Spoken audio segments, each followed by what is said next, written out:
Aloha. This is going to be a follow-up video to a video that hopefully was not corrupted, but ended up being corrupted because I ran out of file space. So the video was lost and I recovered the video. It was mostly just looking at what you're looking at now, along with the audio. So I'm trying to see if the audio can be recovered, but regardless, while I was just thinking back about it, I was thinking like what the gist of that whole video was. The overwhelming sensation to need to retire from a part of yourself.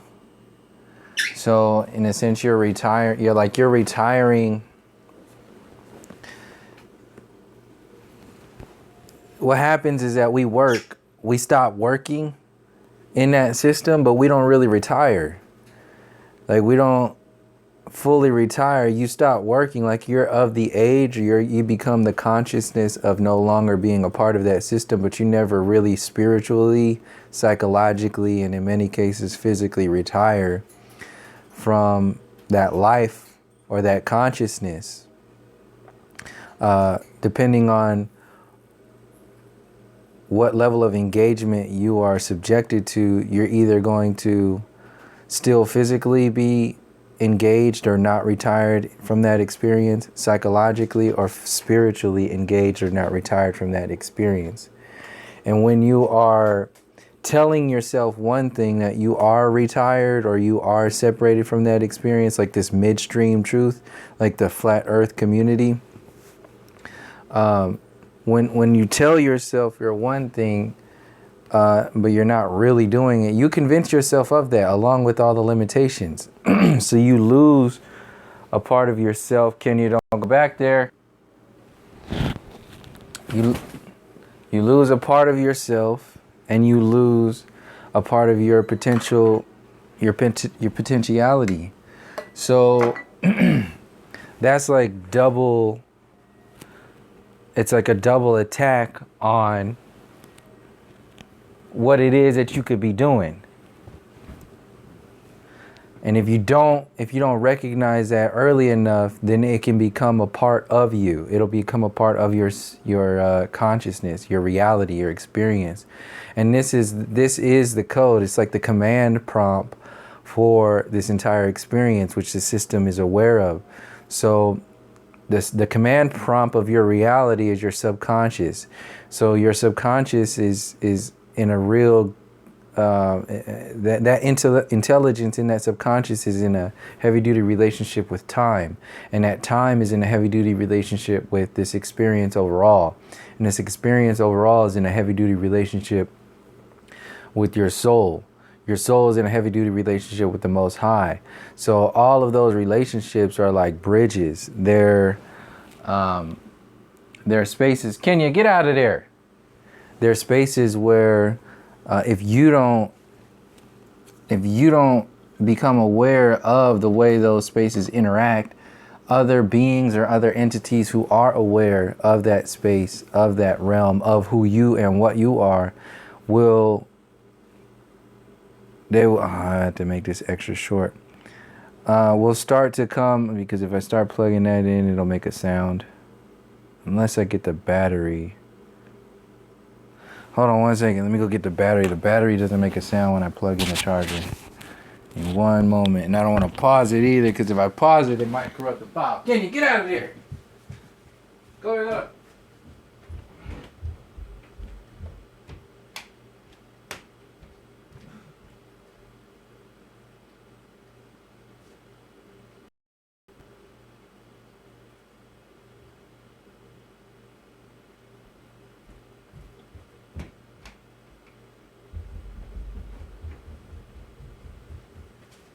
Alright. Go back up, Kenya. Quit sticking your head around there like you know.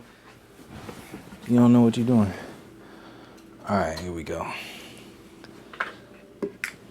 So hopefully I didn't completely lose my train of thought. So it's the intelligence of that consciousness of that realm you've subjected yourself to starts to become your reality. Starts to become your experience. And when you subject yourself, your highest common denominator, your soul, to the limitations of the lowest common denominator magicians of this experience, of any experience, that's magic. That's real magic. That's a real alchemy. So it doesn't matter how strong or powerful the alchemy or weak or powerful the alchemy is. If you have the potential and are living alchemy and you are unaware of it, any kind of realistic, real kind of alchemy will be able to control and manipulate you. This is why this cheap ass mainstream reality alchemy is just so, just like, what the hell? It's frustrating at times to be like, how are people falling for this shit? It's because the majority of people, they themselves are not realizing that they are the magic that they have been subjected to. They are subjecting themselves. They are self-enslaving themselves. One thing that I emphasized in the last video, that I'm just going to be bouncing all over the place because I'm just trying to remember things and bring back things from the last video that was messed up. Because that video went on pretty long too. So if I'm glazing over stuff, you're just going to have to catch it, because this is now for the other people who've been around this channel for a while. So the micro and the macro, and then reference to what keeps our consciousness from becoming, from activating itself. So this is kind of like the loose nuts and bolts of like a real awakening, or the real sort of going into the world of not being asleep anymore. So, because I don't know what awake is, or I don't know if anybody knows. Then I think that's just a cartoon show like the devil and all that other stuff. It's kind of like it's not so much about you being against the devil and all this stuff like a Santa Claus or something like that, the Easter Bunny. No, this is about the energies that fluctuate within this experience, within this universe, and you yourself, Kenya, get out of there. You yourself become the energy or the consciousness that is what they have animated as a devil. For what purpose? To externalize your responsibility in every moment, to externalize your responsibility, to actually also allow this idea that the worst of the worst things are acceptable in this animalistic consciousness realm because of that animated devil. And as long as we are in an innovative, so that devil animated because you come from emptiness. You have no understandings, understandings, and overstandings of anything. So the reason why the devil and God is animated is because you yourself have a childish relationship to the soul, to the spirit, to the Most High. So in order for the subconscious to be manipulated into being like low functioning or low functioning gods or whatever that is, like the lowest of the lowest functioning, in order to be manipulated. So all the excess fuel and energy that's connected to your godliness goes where? Where it doesn't go nowhere. It goes somewhere. That somewhere, what I'm saying, is tied up in the experience itself, your relationship to time, the dreams, our creative energies, our challenges, our entire experience here. It's all one thing. So it's not like we are one. See that whole we are one storyline and we are all human. Those are all storylines that keep us from even challenging our responsibility. See, when you water down things like saying we are one, we are human, you are really removing the complexities of those relationships. You remove them, so it becomes a thing instead of a responsibility. There's a difference between something that just, happens and something that becomes your responsibility. You will not be able to maintain or activate a responsibility with your soul if you don't know that you are the soul. If you still think backwards, if you think you're a body with a soul, which is what the conditioning system is meant to do. Because if you are told your experience backwards, then you are way further away from connecting with what your potentialities are than you were before then. So I'm really bouncing all over the place. But retiring. Okay, retiring from what? Retiring from the language. So retire from the language of... There's a better word than retirement, but I'm using retirement as like the analogy for like really fully being as much as... Kenya, get out of there. Quit messing with that. The analogy of... Okay, so just knowing how people go to work, you go to work, but people nowadays, they can't even survive anymore. So they have to remain, yes, thank you. They have to remain connected to the grid. What I'm saying is that a lot of people are not connected to the grid on their own. People are connected to the grid because they're psychologically and spiritually and definitely physically connected still to the grid, because they're obviously with that, their resources are caught in that world. Hold on a second. Their resources are caught up in that world. So physically, they have to still be not retired in some kind of way. But even people who are thinking they're physically retired and spiritually enlightened and all that other stuff, they are still in many ways psychologically and spiritually still heavily linked and actively connected to that consciousness. So they haven't really retired. They just stopped working. But they're still working, like energetically, they're still working because they haven't done that internal work to remove those work patterns and systems and so on and so forth. So, all right, so hinted on that, talked about that. Where are you going? So we have the, what's it called? Okay, yeah, so retiring from what? So retiring from the language of death. So the communication between each other. The dead language of speaking to each other. Like somebody you meet is brand new.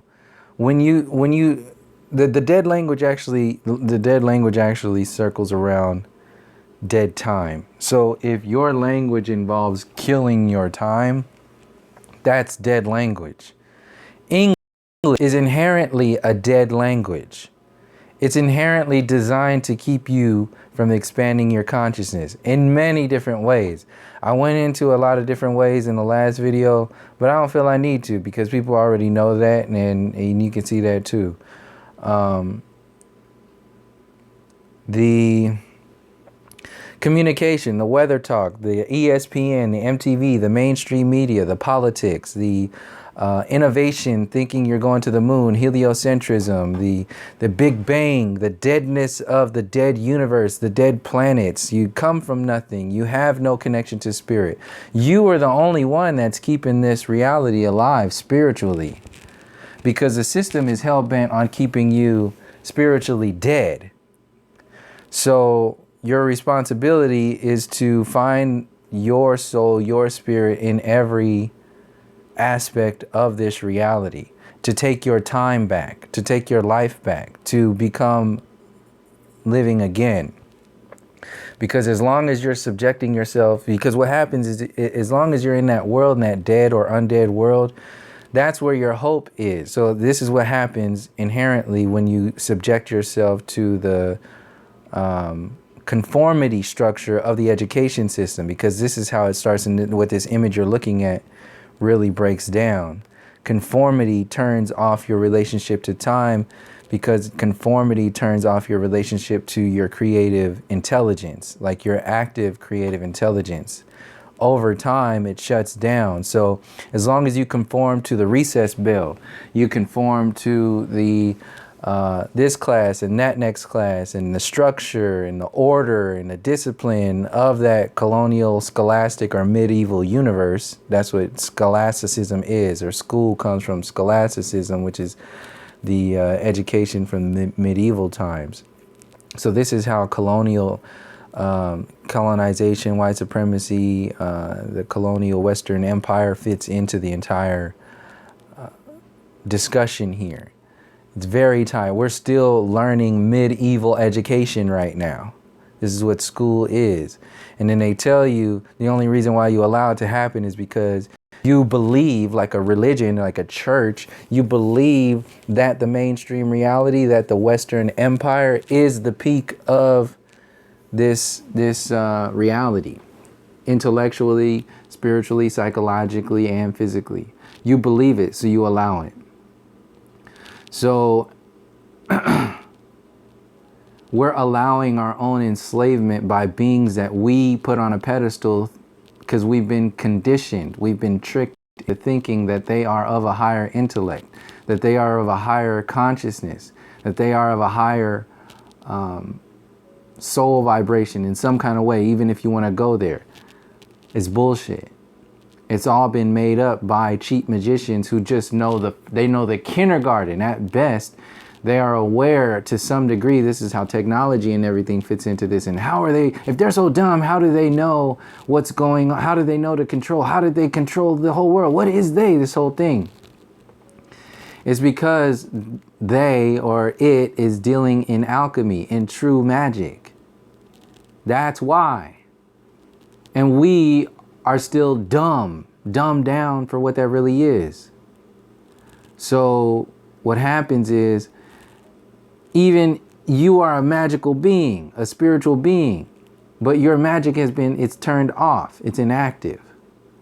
So when you're of an alchemical agent that is of like magic and spirit and soul and so on and so forth, but it is inactive, that energy doesn't just disappear.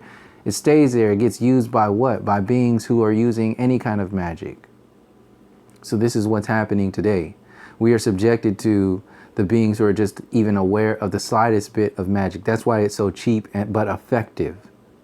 Because we are ineffective. That's the whole point. The cheap magic of this realm is so effective because we are magically, soulfully, spiritually, psychologically, and in many cases physically inactive on many different ways. So we're not all the same. This is not, these are different universes that we haven't broken down yet. We haven't really gotten into the nuts and bolts of what we're really talking about because we don't know who and what we are. We still run around all prideful like we know who and what we are. And since we got this half-ass misinterpretation of what we think we are, we just accept what other people talk about. So this is why the Mandela effect is so acceptable, connecting to transhumanism and simulation theory. This is why all these, other religions and conspiracy theories and politics and all this, it's so attractive because ultimately those are escape mechanisms from yourself, from you teaching yourself, from you having the responsibility and taking the responsibility of your soul relationship to this experience and your future generations from a self internal and external self perspective. One thing that I did kind of go into depth in the last video about was damn it, I'll just save it. Hopefully that video didn't get too corrupted. I think I was talking about the living, the dead, and the undead. Maybe if I start talking about this video, it'll come back. So this video is a video from like 3 years ago. This happened a year after I first started talking about flat earth, after I discovered it. A year after it, almost like close to like the day. A year after I first discovered it, that means I had already been a year into observing the so-called flat earth community, and then I just let it be. in one way. But in another way, I was like, no, I have to talk about this. Can you leave that alone?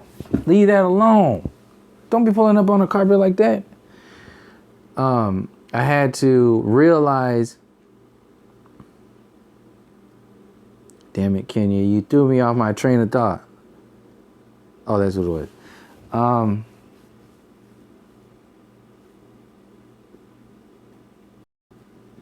Kenya, I'm looking right at you. Go back up if you're going to be messing around with that.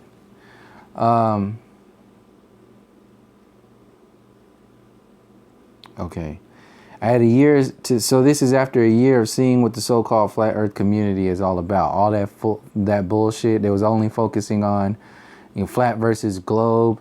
That's missing out on the human story. That's missing out on the power itself. That was the main point. So this was my attempt at sharing with people the deeper layers of going into what flat earth is. This is after a year. Just imagine now.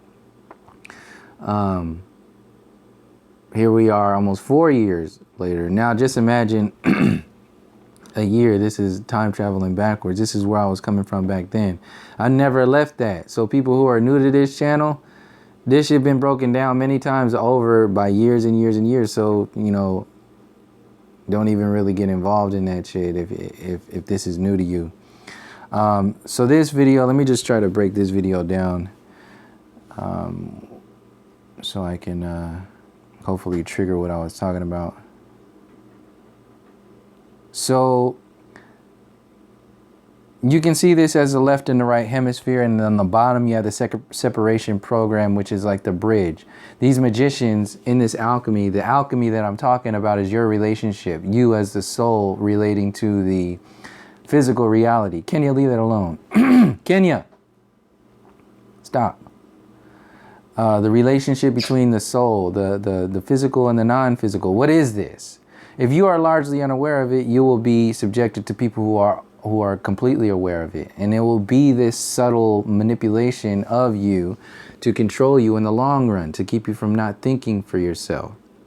So these separation programs that are out there are from birth, from your birth to death, to control your time. That's what this is based on. To control you, they have to control your relationship with time. Your relationship with time controls your relationship with this experience. If your relationship with time and experience is manipulated, then your active relationship with your soul, like your actively turn that on here, is manipulated or is hindered in many different ways, because you are in a universe which requires magic to activate in any kind of way, to move in any kind of way. So the system is aware of that. So the system creates a fake universe for you to trap yourself in. Fake culture based on war, fear, destruction, nature that is not nature, nature that is pawned off as normal. That's why I said when we throw words around like human and humanity and human nature and what's right and truth and all that other stuff, that's based upon people's consciousness a lot of the times.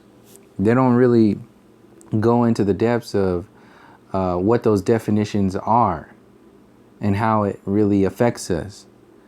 So we just kind of throw this stuff around and just say, oh yeah, humans are destructive beings because they are of animal consciousness from monkeys, and they just destroy things like monkeys did. That's the evolution complex.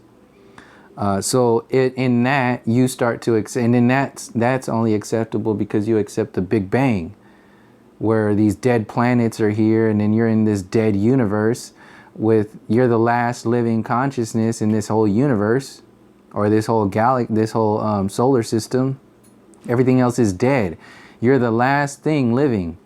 All the planets died before you. And even the living planets came from nothing too, from a Big Bang of nothing. So this is why you can subject yourself to an animal consciousness, because the animal consciousness is the only thing that's familiar to you. You don't know what a human consciousness, because you don't know the definition of what humanity is, and you don't know the definition of this experience, and so on and so forth. So you subject yourself to what's familiar. And what's familiar is the primal survival instincts. This is why your resources are so important in your enslavement. To maintain the consciousness, not for the resources. The resources are controlled by the consciousness that allows the resources to be fucked with. Did I just say that? Let me say that again. The resources are only controlled and manipulated because the consciousness of the people allows the resources to be controlled and manipulated. So when we start affecting the consciousness, that's when we will start affecting all of these control grids and control measures. So the consciousness of your culture is conditioned to you with the scent and the flavor and the cancers of war and that monkey evolution, Big Bang, heliocentric bullshit. When you start there, that affects your relationship with time and this experience and this soul, the soul and everything. So you start there when you're born. You're automatically trapped in spiritually with the birth certificate, maritime admiralty system. Your family engages by regurgitating all the shit that they learned innocently from their family members. And then what happens to fuck with your time and your physical locking down in the beginning? Automatically. And I'm not saying this is a bad thing, just as an observation of how we are manipulated. The thing of food, your relationship with food. Like I said, this has to adjust to your core. Food. You're born. They immediately put you on your mother's, well, after they traumatize the fuck out of you, they, chop a piece of your creative energy center off. They slap your ass. They put you underneath all these fucked up lights. They just destroy your whole relationship with this experience and your family and everything here. And then your comfort is what? Your mother. So there's a codependency program automatically anchored deep because -100 from being, fucked in that fucked up birthing experience. So now you're already, psychologically, spiritually, and physically fucked up with this experience. So now you're in a codependency realm of your mother instead of like I'm here thing with your mother. And that could stay with some. Anyway, I'm not going to go there. So the comfort is what? Food, automatically, from stress, from trauma, slapping your ass in that hospital, away, what the fuck? Food, comfort, breast milk, boom, if you're lucky. So you're in this relationship with food for the rest of your life. This codependent, this really not healthy relationship with food for your whole life. Literally, breast milk every day. And then you have what? Little food, every moment of every day. And then you have school food, recess food, all the way high school food. Then you start feeding yourself. Basically, the point is every moment of every day, from the moment you are born, this relationship with food is ongoing, and it's not exactly the healthiest thing. I realized this after my fast, in realizing that when you fast, which mine was for 15 days, you allow your body to heal itself, to learn itself, to communicate with itself, to reset itself, to regenerate itself in so many different ways that it wouldn't be able to do if it was constantly running and processing all that food and all that shit. Kind of like you're running a motor constantly. Shut the motor down for a certain amount of time and do a system overhaul on it. That's what a fast is. And it's not you doing anything, it's just you not doing anything. You not being subjected to the psychological forcings of the food relationship. That's what happens when you fast. That's what happens to your body when your body allows itself to do it, because psychologically you allowed yourself to do it. Then you can actually do something. Until then, you're just fucked. You're not going to be able to do anything. Your body's, because your body's not going to know it's not even allowed itself to get to it. So there's like, for me, I was as peak condition as I ever been my whole life. I was never in my peak condition until after I had my fast. I'm only starting to figure out what peak condition is. So this goes into the relationship with the something else I remember now, the relationship with your family that keeps the dead language alive. So now after my fast, I lose weight. I get back down to my optimal. This is my I'm the prototype now from where I'm supposed to be to some degree for when I, at least on that trail, on that path of becoming the prototype and not limited to the backwards bullshit that I've been conditioning myself with over time, from food to everything else. So this is how our family keeps us in that mind control program, or that dead language. Here's the dead language. You walk in to talk to friends and family, they say, oh, you've lost weight, with the tendency of, or with the attachment of it being unhealthy. So basically your health is unhealthy in an unhealthy universe.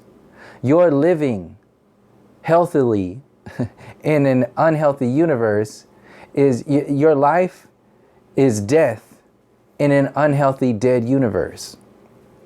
So your progress, and a lot of people not only do that because they're used to that language, but they're also subconsciously protecting themselves, because if people see change in others, it stems like a lack of change, or a looking at least, or some kind of feeling towards a change in themselves, a response. Come on, Kenya, that was a hard one. Was there a cat out there or something? Anyway, apologies for that. So anyway, yeah, so your family. So that's on the next thing too. So my relationship with the family. So the family is actually keeping each other dead, keeping each other fat and unhealthy and disgusting on every level, psychologically, spiritually, and physically. That is the dead language. We keep each other alive in this dead universe. I say this because I've been in this. I rationalized a whole bunch of shit on the way on this journey, and then realized all that was just optional and me rationalizing shit. So family, slave labor keeps away your time from your mother and from your kids. Technology keeps away the time when you're in the middle. Like, and look at this on the top. Past, present, and future, this is the same thing. It's like the macro and the micro, and then like an in-between with all of that. So the slave labor, this goes in time. This is all also written in time format. So the slave labor, and then the technology cuts down the adolescent relationships, and then your adult relationships on through, and then institutionalization maintains it for the rest of your life, for the rest of the culture's life, who's stuck in that program. Then you have the psychology of the codependency I just explained a little bit. But you have the codependency of people loving this system so much that they only want to be codependent on it. So they need it to exist. Other people love it so much that they want to be super independent within it. That's another kind of love. So other people are in that space. Both of those people are hopeless. That's what happens. Then you have the other people who are super independent outside of the system, who they themselves are also hopeless because they, instead of facing the system, they've just ran away from it. So this is the New Age community that also sells hopelessness without really actively talking about it, but they do it. And then, yeah, so you can see how all that fits in. I went in and breaking all that stuff down about the left and the right side. They kind of correlate left to right, but also mostly it's reading from the top down. Like on the right side, you see past, present, and future. It starts with like the history. Your shallow roots get started in the education system. Then technology becomes a distraction. The university becomes a limitation. They deliver all this stuff for free, and they tell you you're free. And that's the magic that keeps you in that universe, thinking that you're free when you are actually enslaved on every level. They maintain that free consciousness with the slavery of voting and the idea of democracy, capitalism. Then you feel empowered by that vote in that illusion. And that's the wall that keeps you away from yourself and other people. So your relationships are fucked up too. Then they filibuster the truth with mistruth or midstream truth and try to take you down and distract you over time. Like I said, filibustering truth, midstream truth, this flat earth community, midstream, like just get the numbers truth, that is filibustering time. So all these people talking about the numbers, no, they're wasting soul time. That's why I said they're the most dangerous ones out there. We need just numbers. No, they're saying we need more time to distract your ass. What the fuck are numbers? Numbers will never do anything if numbers are of no quality. So this is now that you've seen that documentary, for those number game minded ass people, that's where it's going to max out. That's forever where it will max out. So get out of the quantity consciousness and get into the quality consciousness of realizing that this is an internal thing that's happening. So filibuster truth, like I said, this is time, stealing time, past, present, and future. This is why the past and the white supremacy program, colonialism, is so important in truth and all this other stuff, because time is not linear in a sense that, you know, it's just about, you know, what we see now here in the university. No, this includes different timelines of the past, the present, and the future, how all those intertwine. You have to look at the history and how this consciousness has been manipulated in the past to really do something about the present and affect the future. So anything that messes with stealing your time is designed to steal, is counterproductive ultimately. Like I said, there's something to, you know, numbers. You need numbers to some degree, but you're gonna max out. You're gonna max out. The individual is facing this stuff for going backwards. And that's a way to learn too. It's kind of like learning from your mistakes. That's one way to do it. I do it all the time. That's kind of like why I'm good at explaining what I'm explaining, because that's one of my main ways to learn, is learn from my mistakes, fucking shit up. So anyway, they build trust in the system, which is building trust in your own self-enslavement. Cell dependency, codependency on the system makes you trapped in the system, and then your system is now trapped in the time grid of that world. That's the ultimate, you know, whatever, purpose. Amplify fear. Also manipulates your time. If you're too scared to do anything, to think anything, to move anything, then that will affect your engagement in the whole world. Fear affects time. Dissension affects time. No real change on the macro. Squashing dissension, squashing revolution affects your relationship with time. Allows the so-called powers to be to remain in power, in time. A lot of the reasons why things aren't really changing is because people are not talking about this. They're only externalizing their stories based upon the what and the who consciousness. Once you start talking about how and why, that's when you start consciousness and time itself, the experience itself. Then they glorify the actors and the activists and the musicians and the midstream truthers and all the YouTubers that are now up there now to maintain time, glorify the chattel, glorify the clones, glorify the people who maintain a slow Mr. Rogers type of tone mentality. Downgrade the soul connection, obvious with that, and then sell transhumanism. That's the future. So all of this was like the history starts out in the past, in the middle, goes all through the present, comes towards the end where it's starting to talk about the soul connection, but it's downgrading the soul connection. And then once your soul connection and everything else has been turned off, then they can sell you the future. And the future is what? The future is the simulation theory, the soul being nothing, just an extension of the dead universe. So because if they create a dead universe, then they made gods and kings out of themselves and now can birth new babies. What are the children of the dead universe? The children of the dead universe are the clones, the transhumanists, and the artificial intelligence as a whole. That is those are the babies of the gods of the dead universe. The clones, the transhumanism, the simulation theory, the empty dead people. Those are the babies of the dead universe. That's what's being sold to the people. And in order to get out of that universe, you have to realize the life inside of you.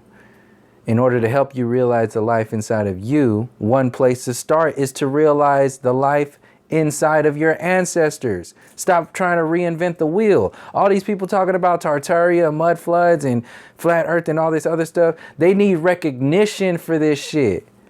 This shit ain't new. The ancestors already knew about this shit. All the people on YouTube talking about all that shit, they need recognition for some shit somebody else had already talked about. If you're not including the ancestors in this discussion in every time that you're talking about what's being said, something else is attached to it. That's obvious. So, include the ancestors in this discussion, because including the ancestors is a direct relation to the time being acknowledged. And if you're acknowledging time, you're acknowledging consciousness and our real power space in moving somewhere. So on the other side of that, on the left hemisphere of the brain on this image, you see the dream. So these are the things that how the evolution of our relationship with ourselves and this experience. So the first thing for me was my relationship with dreams, as far as when I started to understand what the non-physical reality was. Here, dreams was a big thing. It was the only thing. I didn't grow up in a religious family by any means.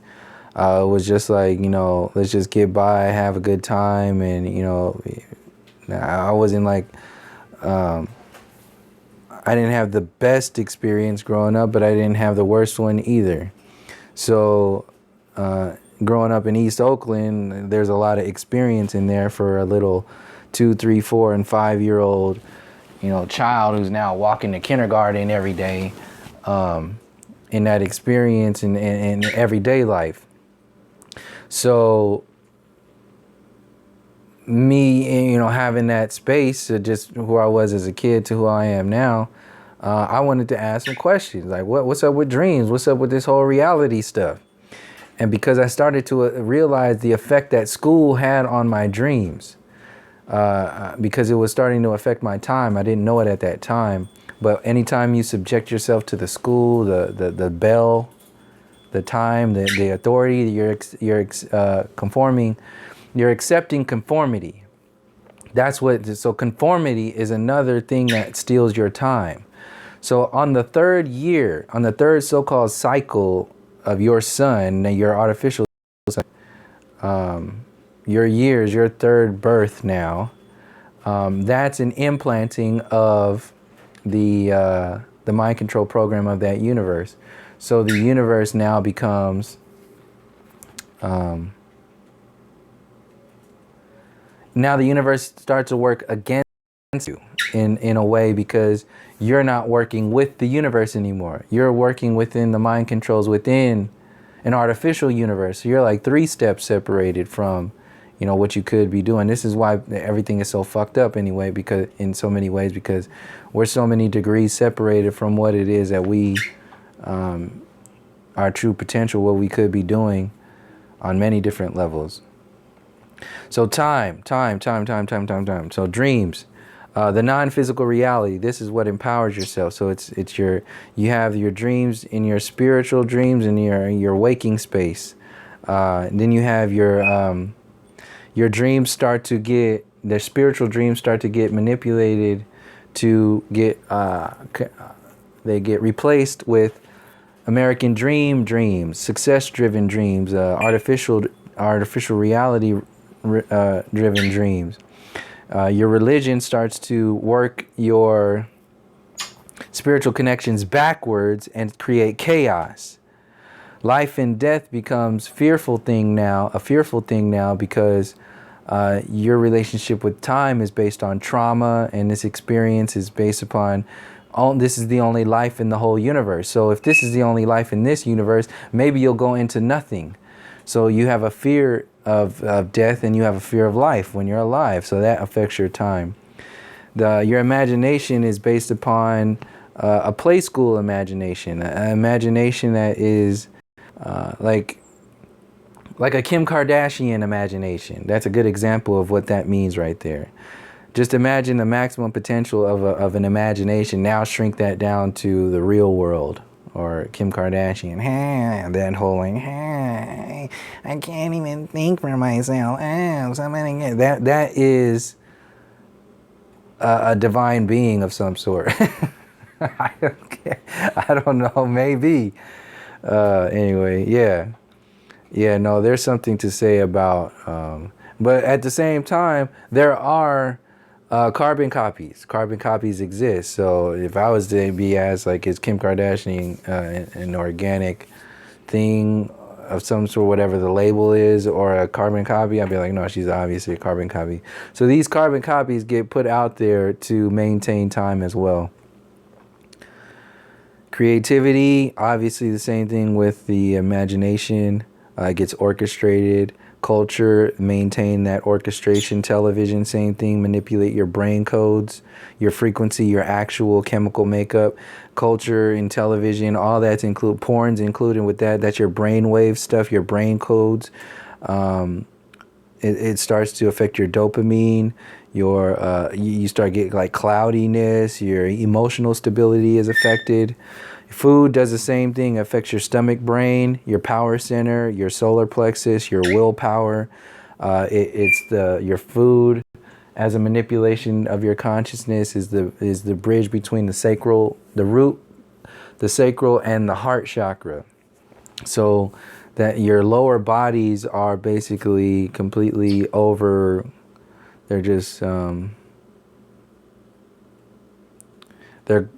they're weighed down because of the density that is brought on by this reality. Your health is affected by their food, and then that insurance is keeps you locked into the system. And the codependency also, like a love and a connection, that also maintains the godliness of this system. The colonial system protects you, your health, your body, so it becomes like a god in a sense. In that sense, the commercials affect your subconscious the same way, like your dopamine is manipulated chemically, affecting your physical alchemy. Sports is designed to give you the sensation of expressing your inner child. So you're watching all the athletes and everything. You're having this experience, but it's more like the experience is having you. And when you watch the Super Bowl, the World Series, the NBA Finals, March Madness, and all that other stuff, you have a certain experience on the micro, but on the macro, on your subconscious, it's actually the experience that's having you. That's the dead world. That's how you become batteries for this experience overall, and the beings trapped within this experience. Maybe that's how they get their energy, or its energy. So your inner child is connected to your inner self, your innermost active self. That's why sports is such a big thing out there to control people. The same way music is is bigger than sports. Music is a thing that people play in the background constantly. Like I got some on right now. So if you have a constant manipulation program going in the background, that's a direct link to your subconscious control grids. So, there was something else I was going to go on with that. Oh, music. So in Barnes and Nobles the other day, I was just walking around, just observing the way it's designed, because that's another way to see how this stuff is lined up. You have the kids section in there. And what's next to the kids section? The music section. So the music section is because they know the kids are all about how they look. So the kid, because it's all about that's the only thing that matters, is you don't have any quality yet. You don't have any personality. The character development hasn't been things. So it's mostly about how you look.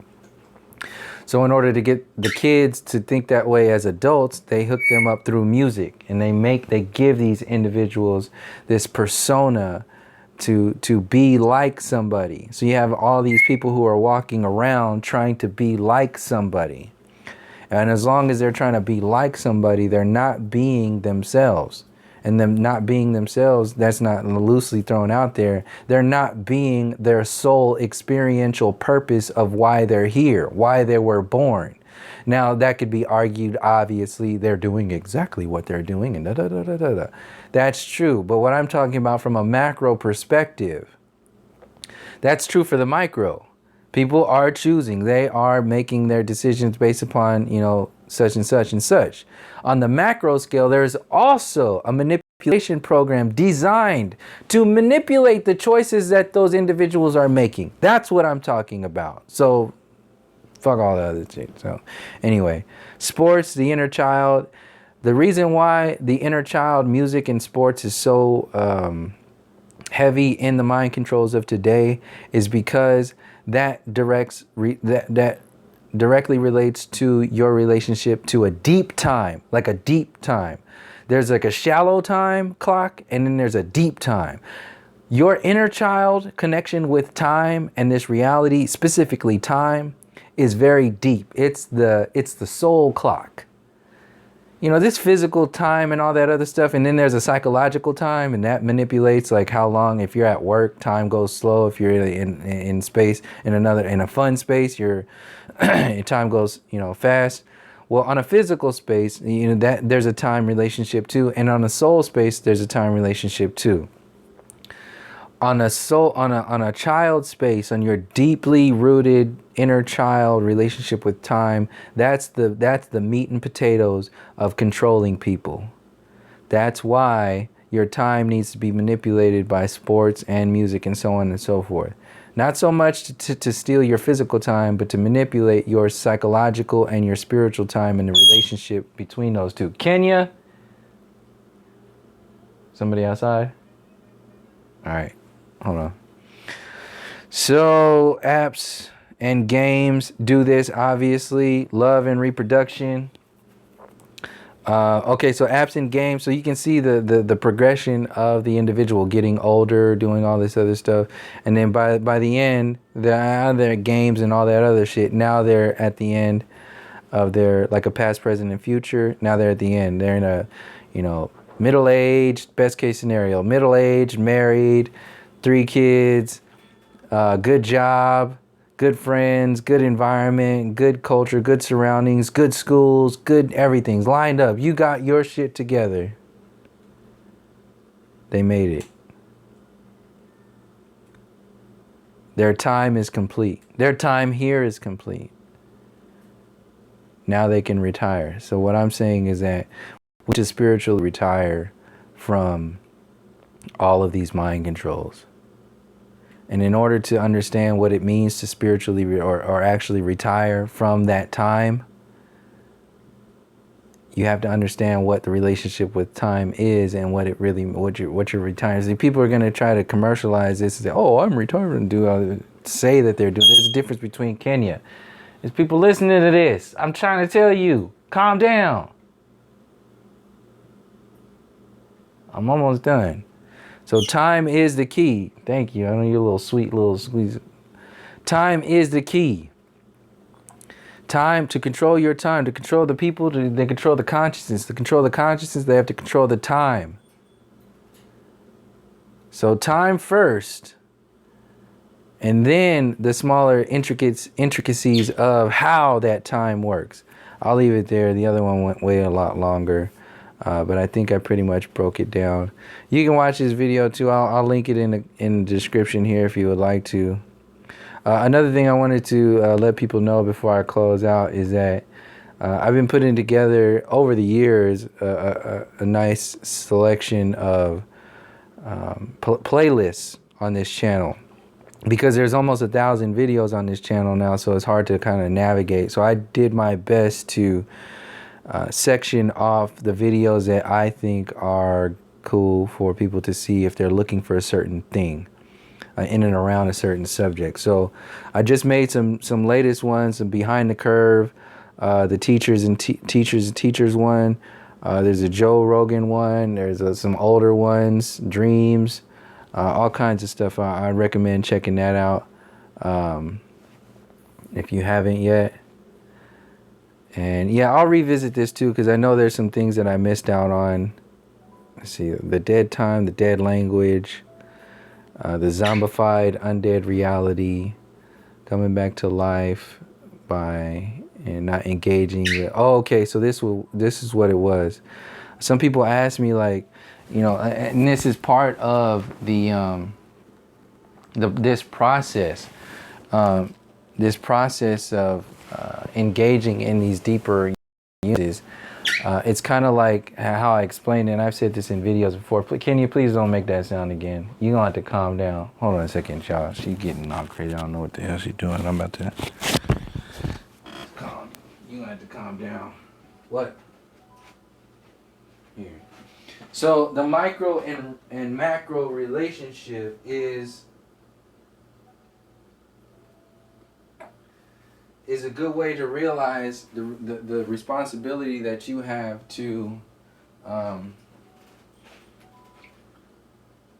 time in this experience. So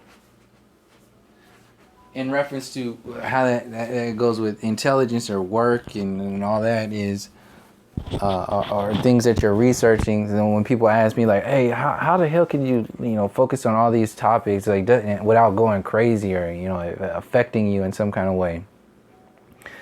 There's, like I said, there's these different universes that are in a relationship that are they're not meant to make sense. Like men and women are not equal. Men and women are compatible.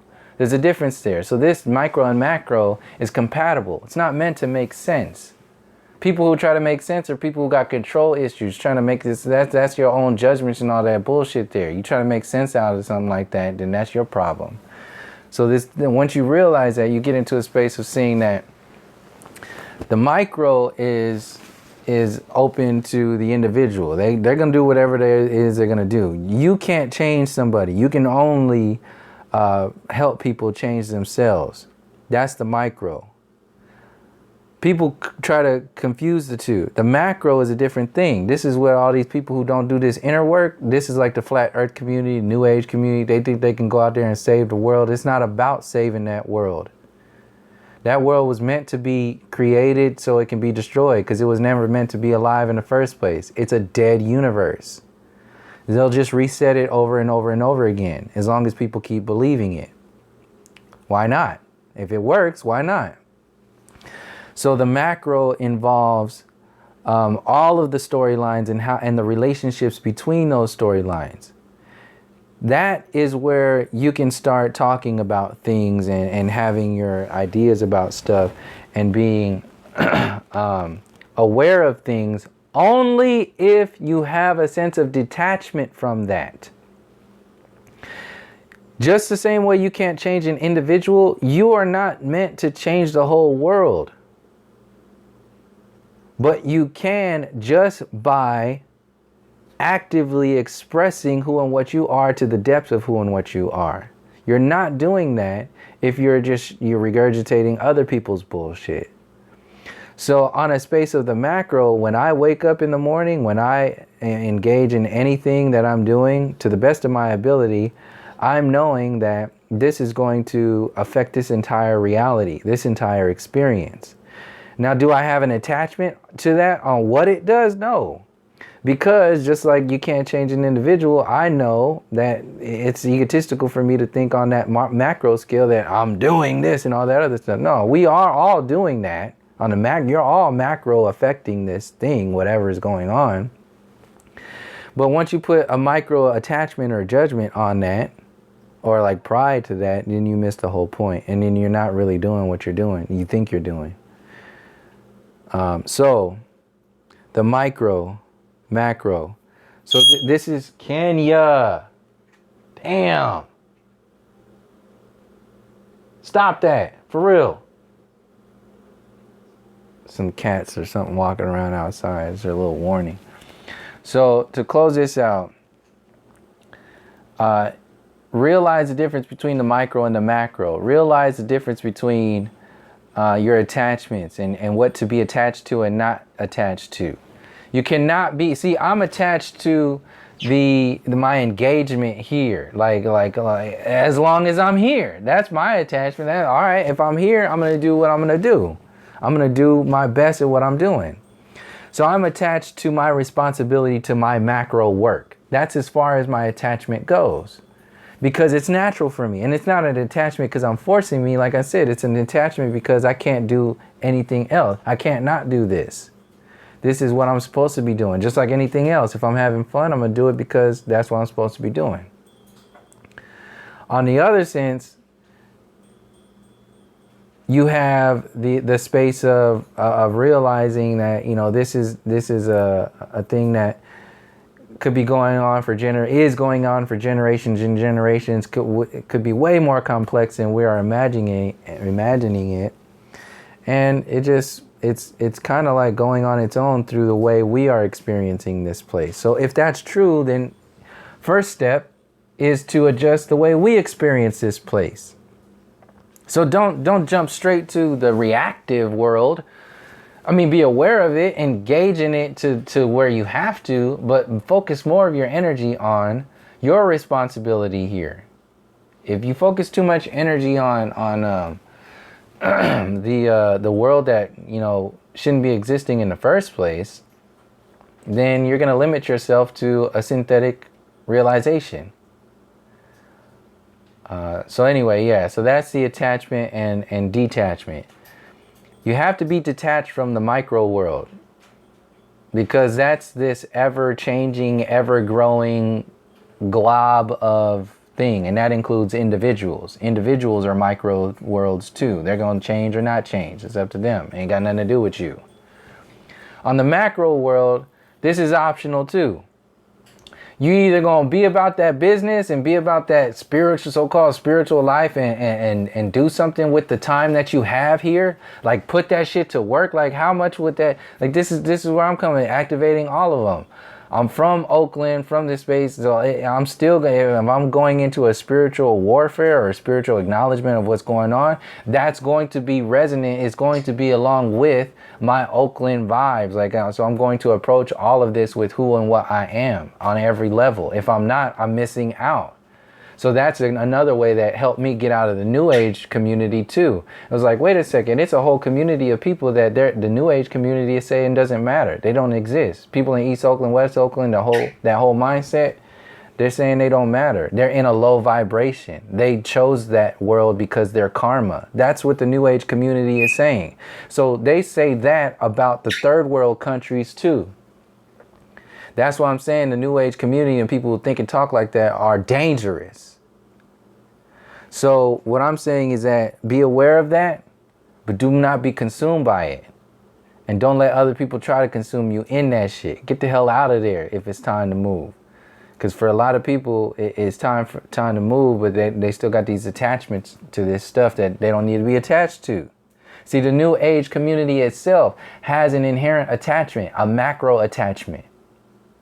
And it's hiding behind this micro attachment. They don't talk about the macro attachments that the New Age community has.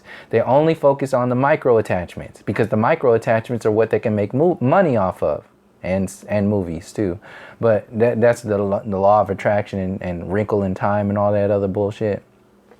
So that's what the system wants to do with this experience, is to commercialize it, synthesize it, turn it into something, and all of it to something that works against you.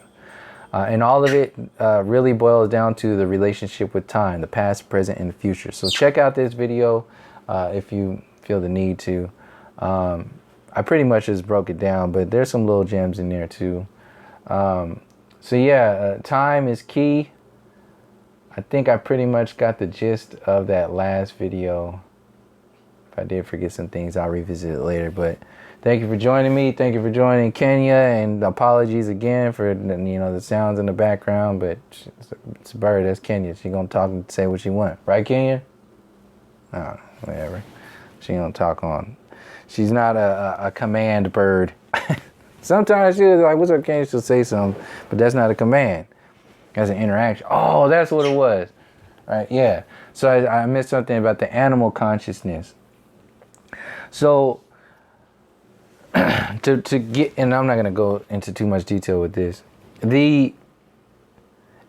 When you're in a dead universe, the Big Bang, the law, the theory of gravity, the theory of relativity, the dead planets, the dead the no creative intelligence, the no connection to the spirit, you basically have no consciousness. So this is why the word human and humanity can just get thrown out there and take it even further, because that's meaning, what that means is human consciousness as different or separate from animal consciousness or caveman consciousness or bad people, villainous consciousness. It means something. But the thing is, you don't know what it means. It doesn't mean anything, but it's used constantly.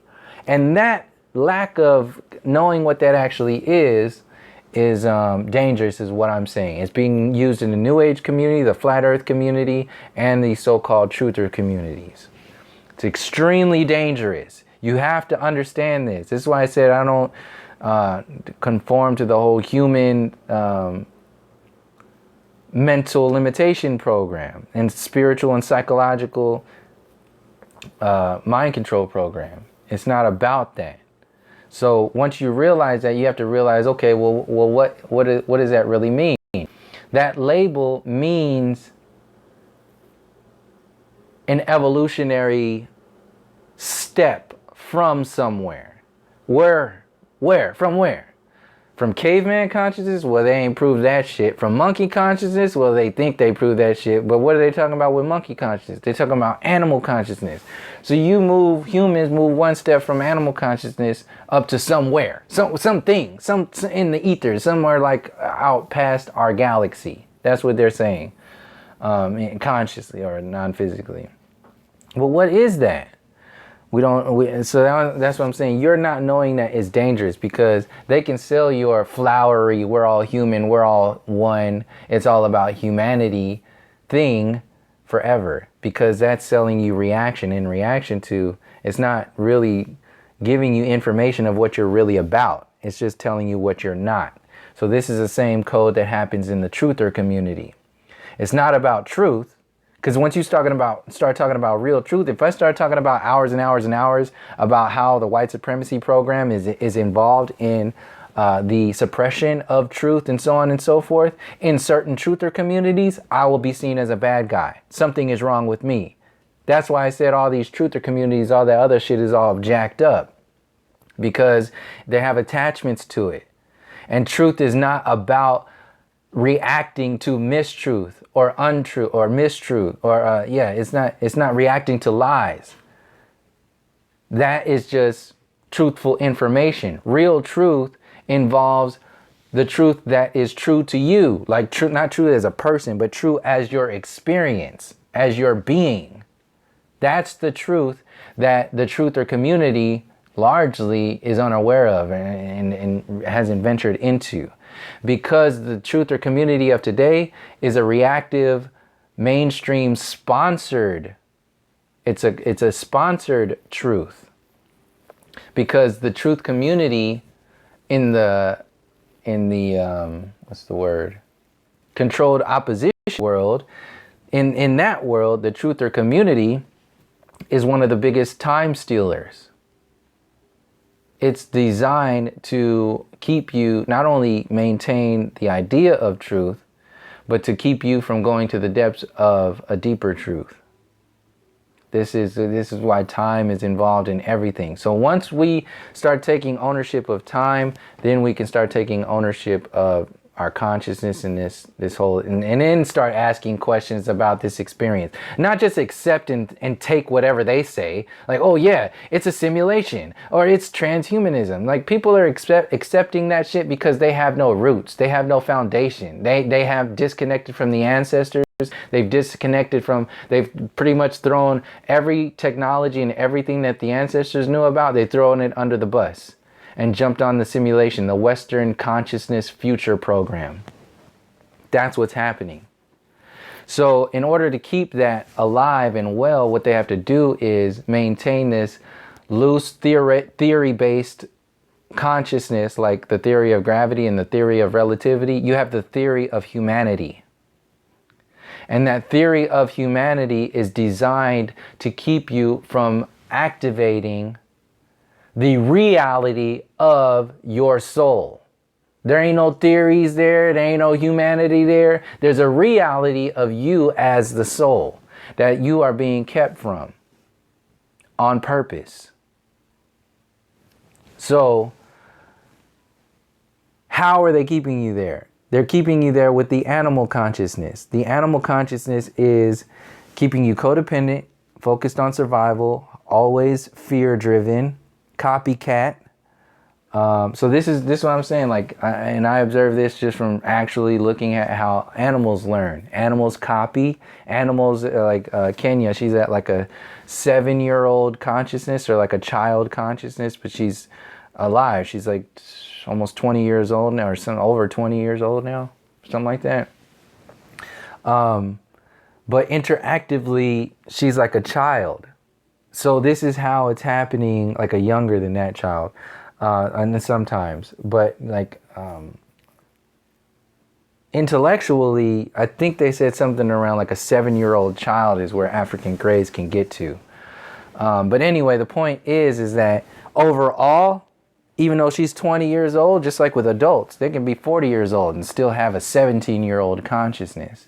This is what's being maintained by the mainstream university system consciousness. Because as long as you maintain children, man-children, adolescent consciousness, you can be the authority figure. You can maintain control. You can keep them in conformityville. So, yeah, so the animal consciousness is, you can compare that on your own. You can see, just analyze, like, so the broken nature of the human relationship with a dog. Like a dog, like just like a stray dog now is, you know, in a family environment. It's not listening, tearing everything up. So it's in that universe destroying everything up. It needs to be broken. Indigenous people are like stray dogs in a Western universe house. We have been broken to this consciousness on purpose so we can all be controlled. Once you accept that that's the way you interact, see what your relationship with your dog, breaking that dog allows the relationship to be what the government has with you. You're a dog. And all of this is because you're a backwards God. That's what it is. You're a dog. You're a backwards spelled God. And you submit to it. Why? Because you allowed that reality to convince you that they have authority, or it has authority over you. And when you're a backwards God, and when you're a dog, then who or whatever made you walk your godly ass backwards becomes your God. But they can't play like they're your God, because that would be too obvious. So they act as your king. And they sell you a false God through the religions that they also sold you to maintain your time and your enslavement.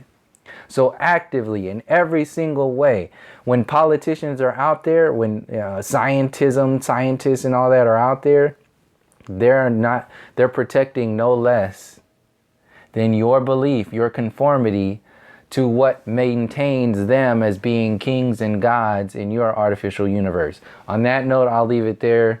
Thank you for joining me. Thank you for the support. And until next time, from all my relations, peace, love, and harmony.